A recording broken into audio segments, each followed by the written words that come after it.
She was left hanging for stealing bread, until the widowed rancher cut the rope and said, "Eat first." Wyoming Territory, December 1872. The snowstorm outside roared like a beast. Wind screamed through the cracks of the abandoned church, pushing the splintered doors inward. Each gust carried flakes of ice that scattered across the rotted floorboards, blanketing the altar and pews like cold ash. Inside, the crowd gathered, faces hard as stone, eyes hollowed by hunger and suspicion. Their breath fogged in the frozen air as they stood around a crude gallows built beneath the warped wooden cross that once stood for salvation. At the center of it all stood a girl, barely 20, her hands bound tight behind her back with rough hemp. Her wrists were red and raw, blood seeping where the rope had bitten into flesh during the long drag through snow and dirt. Her hair, once a soft ash blonde, hung in frozen clumps around her face. Her feet were bare, toes bruised and purple from the cold. She shivered violently, but her jaw stayed clenched. A man stepped forward from the mob and hurled a broken loaf of bread at her. It struck her cheek and split in two, scattering across the floor. "She stole from our stores," he shouted. "A thief eats while we starve? Hang her! Hang her!" others echoed. A woman pushed through, her eyes wild with grief. "My mother starved last week. She died with nothing in her belly but snow. This girl takes what wasn't hers. Let her swing for it." Their anger rolled like thunder. The air stung with more than cold, it reeked of desperation. An elderly priest stepped toward the altar, the book of holy words trembling in his hands. His beard was frostbitten, and his eyes rimmed red. But instead of opening the Bible, he snapped it shut. "I will not bless this girl," he declared.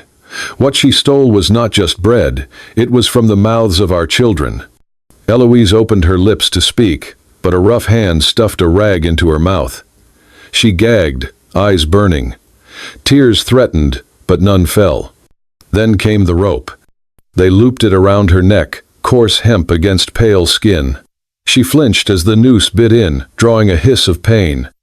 The executioner placed his boot on the edge of the trap plank, ready to kick it free. The crowd hushed, breath held.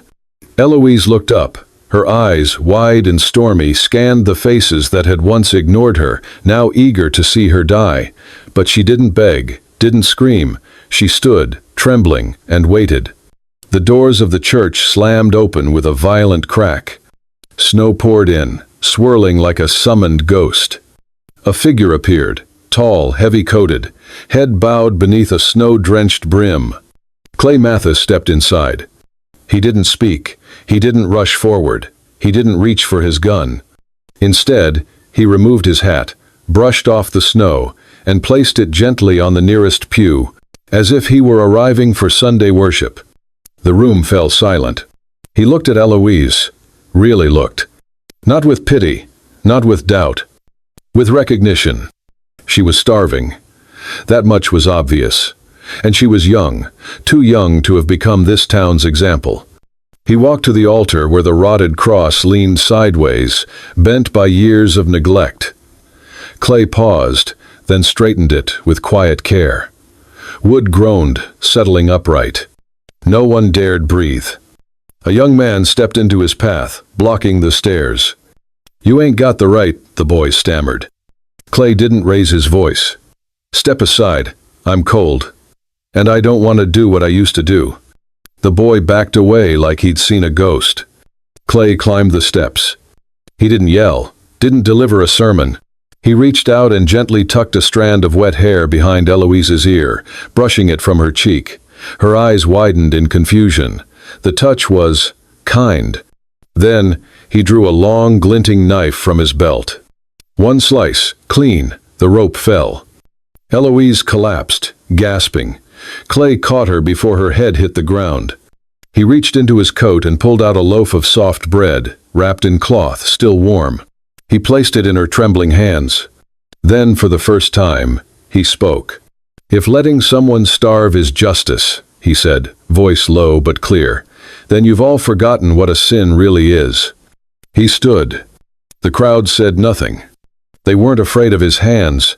They feared the look in his eyes, the look of a man who'd buried his wife with his own 2 hands, who knew what it meant to lose everything, and who no longer cared what anyone thought.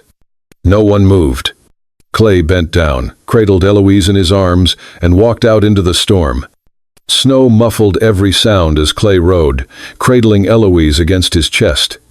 The mare moved steady through the back trail, away from the main road, away from judgmental eyes. Clay's jaw was clenched, his coat damp with melting snow. Eloise, limp in his arms, stirred only once. "Why did you do it?" she whispered, lips cracked. Clay said nothing. He pulled a wool cloak tighter around her, nudged the horse forward. They rode for miles in silence. By the time the cabin came into view, a squat, timbered shape tucked beneath a hill, the sky had turned the color of steel.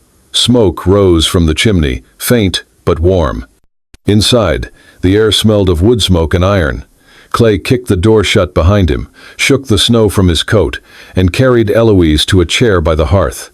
Her fingers twitched from the sudden warmth. She looked around, blinking. The place was clean, spare, a shelf of books, a patched quilt folded neat on a cedar chest, 2 chairs at the table, only one worn from use, the other dust-covered. "You live alone?" she murmured. Clay did not answer. His glance toward the dusty chair was brief, but it said more than words. He moved to the stove, stirred something in a pot, beans, carrots, bone stock. When it was hot, he ladled it into a bowl, broke the remaining bread in half, and set it before her. No questions, no conditions. Eloise hesitated. Then she ate. At first, she trembled from hunger. Then, she wept. Not loud, just silent tears, falling onto the edge of the bowl. When her hands slowed, Clay pushed the rest of the bread toward her. She stared at him, startled. "I already ate," he said. She knew he was lying. Afterward, she wrapped the cloak tighter, eyes tracking the firelight flickering across the wooden beams. Her voice was small, but steady now. "You think I'm innocent?" Clay sat across from her, arms resting on his knees. He didn't look at her when he replied. "I think nobody risks their life for bread unless they need it bad." She bit her lip, uncertain. "You're not afraid people will say you brought me back for something else?" Clay's gaze stayed on the flames. "I lost my wife to talk like that. I have nothing left to lose." The words hung between them.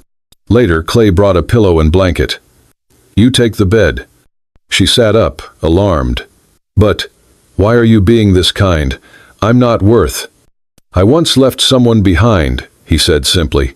"Someone I should have saved. I'm not making that mistake again." He opened a drawer, pulled out a wooden comb, and placed it on the nightstand, then turned away, pretending not to see the tears start again. The bed was soft, the fire warm. Eloise lay staring at the ceiling, arms folded across her chest like she expected a rope to tighten there. She glanced to the floor. Clay lay on his side, back to the fire, a knife gripped in his sleeping hand, ready for ghosts, or men. Eloise pulled the covers higher. "I do not want to trust you," she whispered into the dark, "but I hope I can." Outside, snow fell. Inside, the noose no longer had a neck to claim. Morning light seeped through the frost-bitten window. Eloise shot upright, breath caught in her throat. Then she remembered, no rope around her neck, no crowd. Just warmth, and the heavy hush of a house still waking. Beside the bed sat a small wooden tray, a bowl of warm oats, a steaming cup of tea, and a folded note in careful handwriting. "If you need me, I'm at the stable. See." She picked it up, touched the ink. Still fresh. He had written it just hours ago, before dawn. No one had ever done something like that for her. The house was quiet, wrapped in soft creaks, and the distant rustle of wind. She wandered through it slowly, passing a bookshelf lined with dog-eared paperbacks, a table with hand-stitched linen. Near the door hung a pair of worn women's boots. She froze in front of a comb resting on a shelf. It was carved wood, delicate, with an L burned into its side. She reached out, then pulled her hand back like the object might break under her touch. It was not hers, not meant for her. Still, she stood there a long moment. At noon, they ate together at the table. Clay placed 2 bowls down, sat without a word. Eloise ate quietly, then set her spoon aside. "I didn't steal that bread for myself," she said. Clay did not look up, just gave a small nod, waiting. "There's a boy," she continued, voice uneven. "Lives under the bridge, 6 years old. His mother froze to death. I saw him licking snow, trying to trick his belly."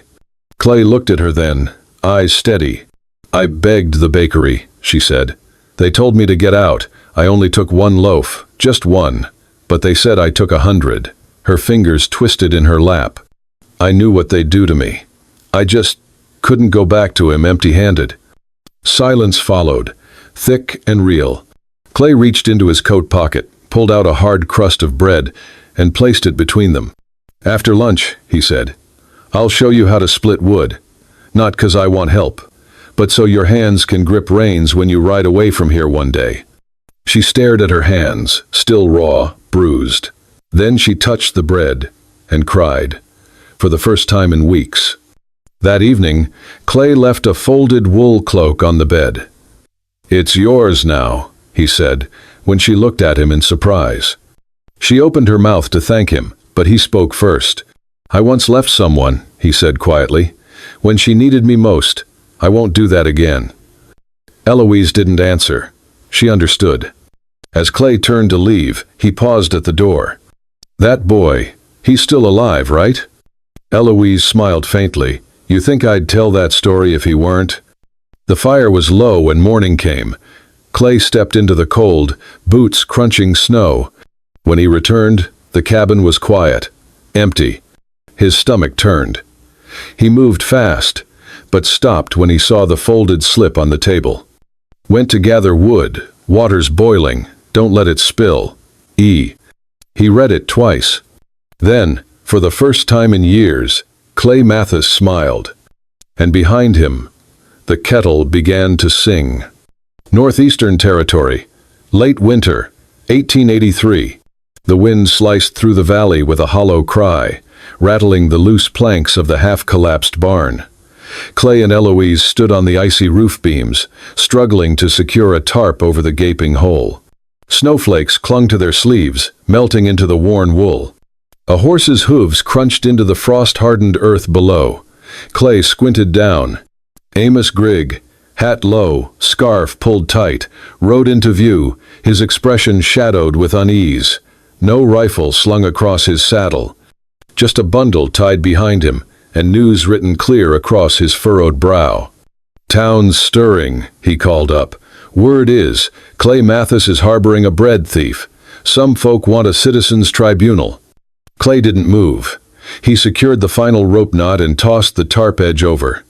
"I harbor a person," he said, brushing snow from his gloves. "Not a crime." Amos gave a wary nod, then reached into his saddlebag. "This came for the girl, from the old bakery. Said it's for the little ash-haired girl. Thought you'd want to see it first." He handed over a paper-wrapped bundle, still warm beneath the waxed parchment. Inside, nestled beneath a fresh loaf, was a folded note, delicate handwriting scrawled in haste. Eloise unfolded it slowly. "I know who really stole the bread. It was the mayor's son. He made me stay quiet. Be careful. M.G." Her breath hitched. Her fingers clenched the note tight, turning her knuckles white. Not for herself, not anymore.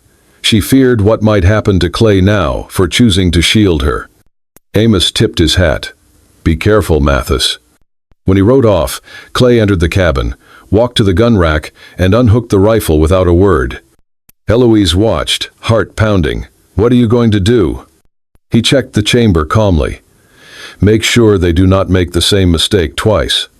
His voice wasn't angry, just steady, worn thin with memory. She realized then, it wasn't just about her. This was about someone else the town had judged and broken. Someone Clay hadn't saved in time. The days that followed moved slower. Clay showed her how to pack a saddlebag, how to brace flint in the wind. He never raised his voice, never gave orders. Eloise listened, learned. When he gashed his palm splitting wood, she rushed inside, grabbed cloth, then hesitated. Her eyes fell on the old rope tucked behind the door, the one that had bound her wrists weeks ago. She cut a strip from it, clean and careful, then wrapped his hand. Her fingers trembled. "Old things," she murmured. "New uses." Clay met her gaze. He said nothing, but his silence held weight. That evening, snow rolled in again. The wind howled, and the sky turned iron gray. Clay stood outside the barn, smoking. The faint orange glow of the cigarette tip was the only warmth in the scene. Eloise approached with a tin cup of tea. "It's getting colder." He took the cup, nodding thanks. A gust kicked up flakes, and Clay narrowed his eyes toward the dark ridge line. "Storm's coming in next week," he murmured. "We'll need to seal the windows tighter." Eloise wrapped her shawl tighter, then said quietly, "If it storms, I won't be leaving." He looked at her. For the first time, she saw something vulnerable in his eyes. Not hardness, not sorrow, but belief. She had chosen to stay. And for the first time, in a long while, he let himself hope. The winter of reckoning. The wind never stopped. It scraped against the cabin walls like claws, as if the land itself knew something was coming. Late winter, Clay's homestead. The wind howled endlessly, shaking the shutters and piling snow deep along the cabin's walls. Outside, the path had vanished beneath a sea of white. Inside, the world shrank to the crackle of fire, the creak of wooden floors, and the faint click of a sewing needle. Eloise sat near the hearth, mending Clay's wool sweater.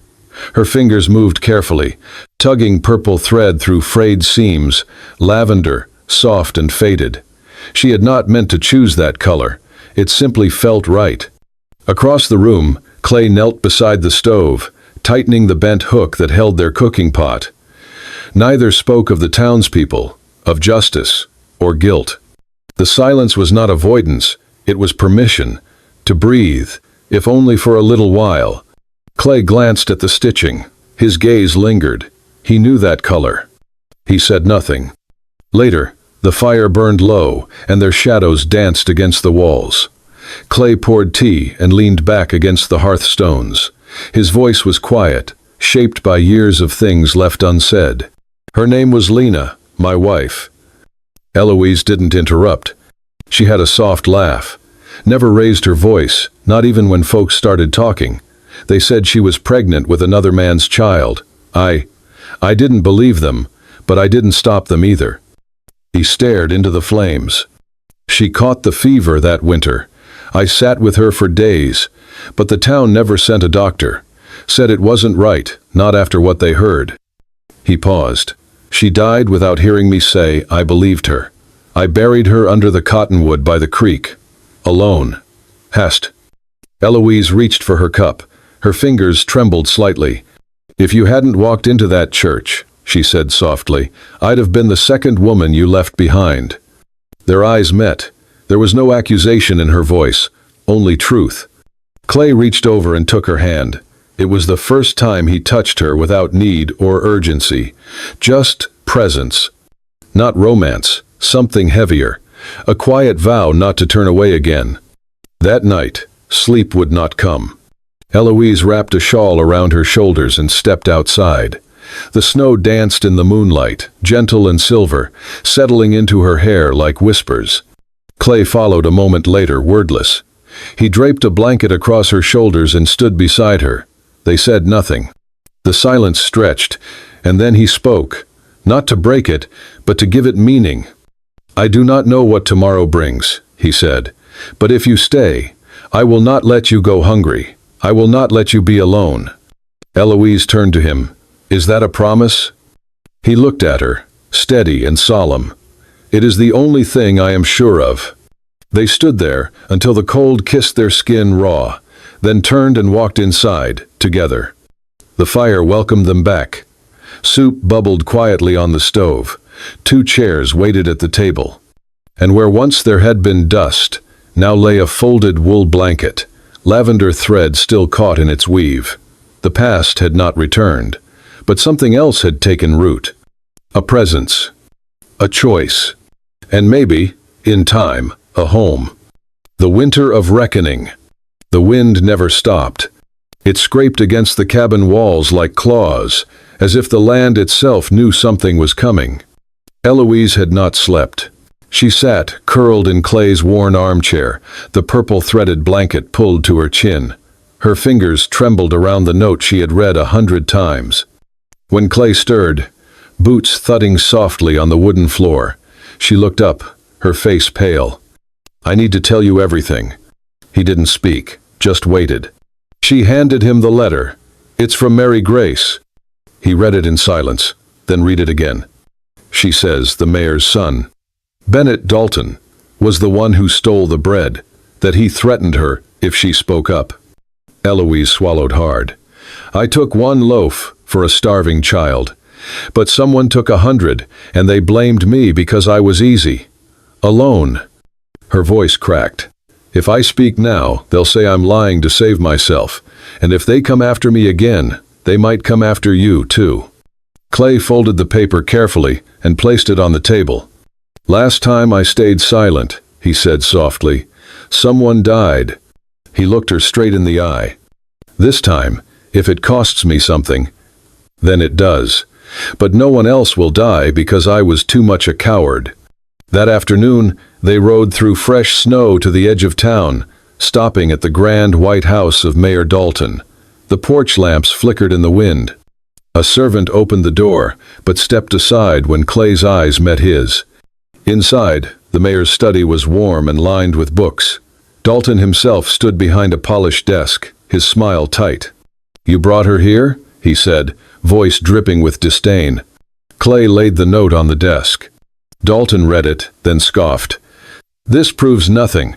Scribbles from a maid who barely writes her own name. And this girl, this criminal, you expect me to believe her?" "Mary was your wife's niece," Eloise said. "She wouldn't lie." "She was the kitchen help," Dalton snapped. "And you, no better." Then a door slammed open. Bennett Dalton strode in, tall, smirking. "Well, well," he drawled. "The bitch lives. Thought we fixed that problem." Clay's fists tightened. "Easy," Bennett sneered. "You wouldn't want to hurt the mayor's boy." Clay's voice dropped. "I used to be afraid of what would happen if I acted. Now I only regret not acting sooner." His words hit like a crack of thunder. They left without another word. Dalton did not follow. That night, the storm thickened. Clay stepped into the barn, checking on the newborn colt, when the blow came from behind. He hit the ground hard, dazed. Before he could rise, booted feet surrounded him. 4 masked men. One raised a pipe. Another kicked him in the ribs. They didn't speak. They didn't have to. Inside the house, Eloise heard something. A muffled thud, a shout cut short. She grabbed the oil lantern and ran into the blizzard. The barn door swung open in the wind. "Clay!" she shouted. The lantern cast long shadows. She saw him on the ground, bloodied, unmoving. One of the men raised a knife. "No!" She hurled the lantern. It shattered against the wall, flames leaping up in wild tongues. The men turned in panic. She grabbed the hatchet by the woodpile and charged. It struck one of them square in the shoulder. "Do not touch him!" she screamed. The man howled, falling back. Another lunged. Clay surged up, pain forgotten, and swung hard. His fist connected with a jaw, then another. Bennett appeared, stumbling out from behind the hay bales, face twisted in shock. Clay grabbed him by the coat, slammed him to the floor, and wrenched his arm back until something snapped. "You think I wouldn't come for you?" Clay snarled. They bound him with rope, that rope, the one once meant for Eloise's neck. Before dawn, Clay and Eloise rode again. Through the dark, through the cold. She walked beside the horse, holding the letter, eyes fixed ahead. Clay sat straight in the saddle, Bennett slumped and bloodied before him, tied to the beast like a criminal from an old legend. Snow lashed their faces. Ice cracked beneath their boots. But they didn't stop. Not until the town lights flickered ahead. And this time, they would not be silent. The cold dawn broke with a sharp wind. Snow drifted like ash from a sky choked with silence. Clay stepped into the square with slow, deliberate steps. Bennett Dalton slumped over the saddle before him, hands still bound by the rope that once marked another fate. His face was bloodied, swollen, his pride shattered. Eloise walked beside them. In her hand, the note from Mary Grace, the proof, the weight. They reached the old church. Clay strode to the bell and rang it, 3 loud tolls that echoed through the streets like gunshots. Windows opened, doors creaked. Faces emerged, wrapped in coats and scarves, curiosity pulling them from warm hearths to cold stone. The churchyard filled. No one spoke. On the steps, Clay pushed Bennett to his knees. The snow turned pink beneath him. Eloise faced the crowd, chin high, voice clear. You once hung a rope around my neck without proof, without mercy. You said I stole what I never touched. She held up the letter. Now I bring the truth. A murmur swept through the gathering. From the back, a young woman stepped forward. Her coat was threadbare, hands trembling, but her voice steady. I am Mary Grace, she said. I worked in the bakery. I saw Bennett take the keys to the storeroom. I heard him threaten to ruin my family if I spoke. Gasps. Whispers. I wrote this, she continued, showing the original letter, and I brought something else. From her satchel, she pulled a tattered ledger, the bakery's account book. Look here, she said, flipping to a page. A shortage of 100 loaves. Noted the same day Bennett was seen near the storeroom. She looked directly at the mayor. I was silent too long. But I will not stay quiet while good people suffer for others' sins. The square trembled with reaction. Old men shook their heads. A woman clutched her child tighter. An elder muttered aloud, his voice cracking. We almost killed a girl, for what a rich man's son did. Clay stepped back. He said nothing. But the words had already ignited something. The old priest came forward, walking slowly through the crowd. His breath fogged before him as he looked at Eloise. I did not pray for you once, he said, voice heavy with remorse. But today, I kneel. And he did, right there in the snow. The crowd shifted. Mayor Dalton stepped forward, red-faced, voice strained. There is no proof Bennett ordered violence. These are words, accusations. Clay's voice rang cold and clear. You want proof? He held up Bennett's glove, still damp, the knuckles crusted in dried blood. I pulled this off him after he tried to stab me in the dark. Clay stepped closer. Want me to show them what's underneath? The mayor fell silent. A murmur rose, growing into something more. Anger, disbelief, shame. A middle-aged woman shouted, Get them out of our town. Others joined in. Resign. Send them packing. Let justice breathe for once. The vote was not formal, but it was final. By sundown, Bennett was carried out of town under guard, his hands still bound. The mayor, pale and silent, resigned before nightfall. The wind eased as if the land had been holding its breath and could now exhale. Clay stood on the church steps, eyes on the crowd dispersing. Eloise came to his side. Is it over now? She asked, voice low. Clay looked at her, and for the first time, the fight left his face. For them, he said. Maybe. Then he turned to her. But for me, it is only just beginning. Early spring, Wyoming Territory. The snow had not vanished, but it had retreated. At Clay Matthysse's homestead, green broke through the earth like cautious promises. Rows of spring vegetables lined the newly dug garden beds, and chickens clucked behind a tidy fence. Laughter echoed faintly from behind the cabin. Eloise sat beneath the porch awning, reading aloud to 3 children cross-legged in the grass. Her voice, once sharp with survival, now softened with patience. A boy with wind-blown hair stepped forward after the lesson ended. In his hands a small loaf of bread, wrapped in cloth. It's not to say sorry, he mumbled. It's so you have something good to share. Eloise took it gently. That's a kind reason, she said. Thank you. Inside, The cabin had changed, too. No longer a place of ghosts, it was a place of work, of warmth, of second chances.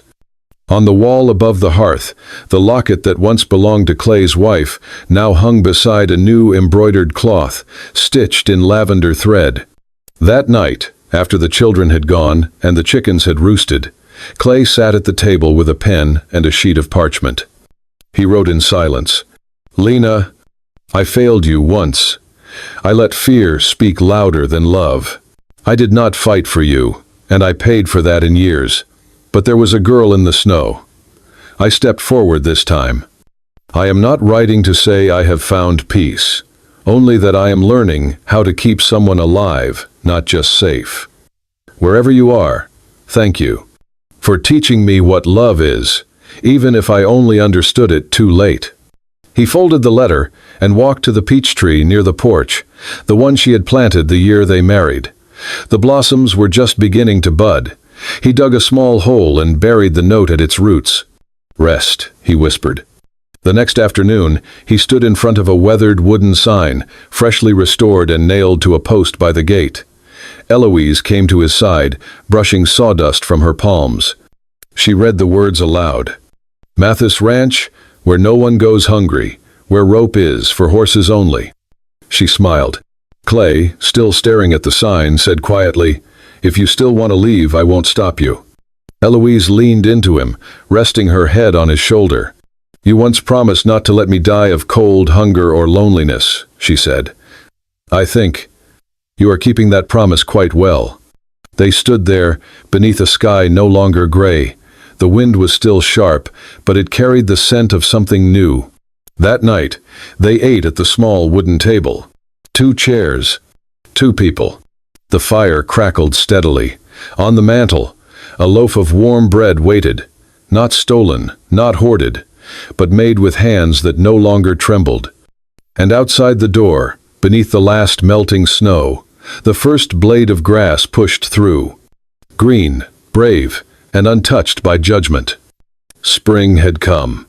Thank you for riding with us through the frost and fire of "She was left hanging for stealing bread," until the widowed rancher cut the rope and said, "Eat first."